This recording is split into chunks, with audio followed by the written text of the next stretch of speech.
Nesse vídeo eu quero falar da modelagem de aspectos de negócio com o diagrama de máquina de estados. É um outro diagrama que vai ser usado na visão geral do sistema, que pode ajudar a descrever o sistema, né? Tanto usando, a gente pode descrever o sistema tanto usando o modo textual, que é aquele que a gente mostrou primeiro. A gente pode descrever o sistema usando o diagrama de atividades e também o diagrama de máquina de estados. O que é a modelagem de estados? Né? Por que nós usamos um diagrama de máquina de estados? Nós temos, além de poder desenvolver e modelar, descrever a maneira como o processo acontece, né, que é o diagrama usando o diagrama de atividades, que vai descrever como as atividades acontecem em um determinado sistema, eu também posso querer modelar os estados do negócio. E estado é diferente de atividade. Né? O estado, uma grande diferença entre estado e atividade é que estado ele pode ter dois estados finais. Né? Um diagrama de estado ele pode ter dois estados finais. Ele pode terminar com duas daquelas bolinhas, né? Tem a bolinha preta e um aro branco ao redor da bolinha preta. E o estado, diferente da atividade, ele vai representar como que um determinado componente, uma entidade, aquilo que você está analisando, ele vai estar a cada momento, né? Ele vai mudar de um estado para o outro. Você não analisa, o principal componente, o componente básico, não é a atividade, não é as coisas que você faz. O principal componente não é a atividade, não são as coisas que vocês fazem, não são as coisas que os clientes fazem, mas são as coisas, são os estados pelos quais um determinado objeto, uma entidade, aquilo que está sob análise, passa durante o seu ciclo de vida. E o estado, uma outra propriedade importante do estado, é que o estado ele é orientado a eventos, ou seja, deve haver um evento, deve acontecer algo que vai engatilhar, que vai criar, que a esse algo está associado um gatilho, e a partir de acontecer esse evento, vai haver uma transição de estado. Um determinado objeto vai sair de um estado para um outro estado, mediante o acontecimento de um evento, que é algum acontecimento, né, que pode acontecer tanto no sistema quanto no mundo real.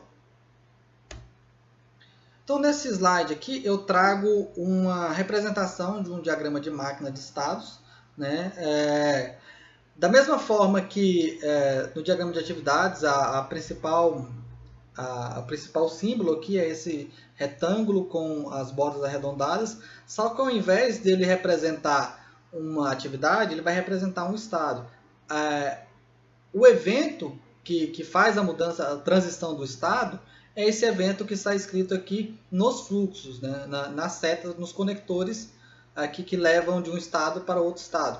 Então, esses conectores aqui, eles são direcionais, da mesma forma que os conectores lá do diagrama de atividades, mas eles devem estar descritos junto com o evento que cria o estado aqui. Nesse caso aqui, encomenda, por exemplo, onde está apontando aqui, é o evento que faz com que o livro, nesse caso aqui estamos analisando o ciclo de vida do livro, né, do livro lá do negócio para o qual estamos desenvolvendo o sistema Livir. O livro vai sair do estado disponível em catálogo para o estado encomendado a partir de uma encomenda. Quando alguém fazer uma encomenda, vai ser disparado um gatilho que vai fazer com que o disponível em catálogo aqui, o livro que está disponível em catálogo, seja considerado como encomendado. Mudamos o estado do livro, o status do livro. Né? O status do livro está lá como disponível em catálogo, ele vai ter que ser mudado aqui para encomendado.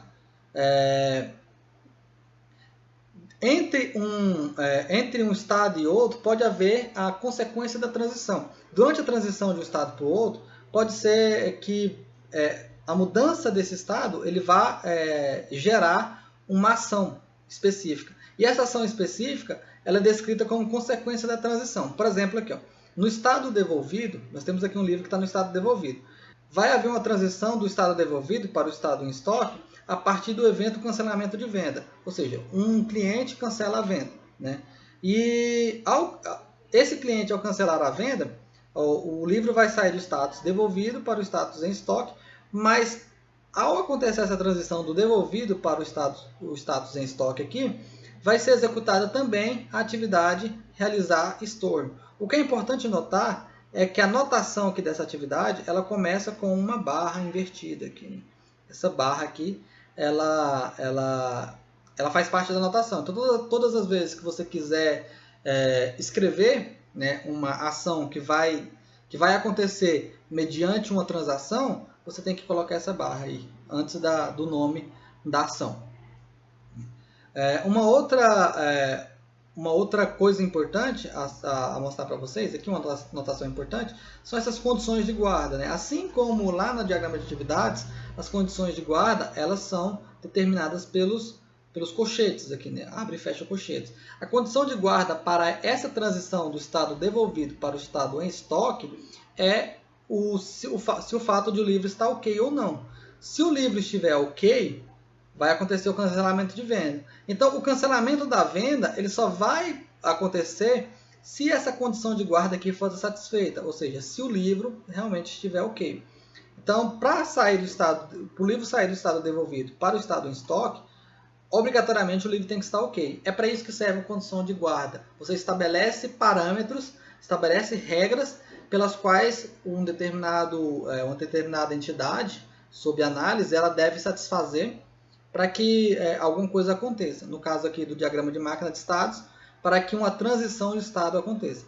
Temos aqui de novo aqui, ó, temos outra condição de guarda, que livro ok, ou seja, para sair do devolvido aqui para o enviado, o livro também tem que estar ok, né? Então isso aqui é uma outra condição de guarda. E aqui eu quero mostrar para vocês também que tem esse retângulo aqui em cinza, né?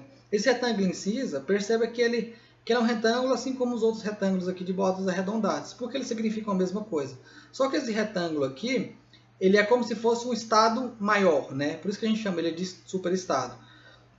Nós desenhamos esse estado maior do que os outros porque queremos mostrar que existem estados dentro desse outro estado.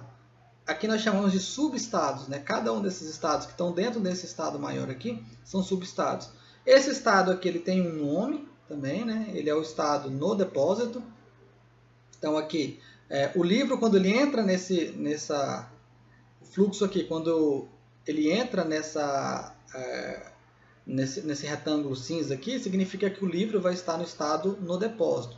E dentro do estado no depósito pode haver cada um desses estados. No depósito ele também pode estar em estoque, no depósito ele ainda pode estar devolvido, e no depósito ele pode estar vendido.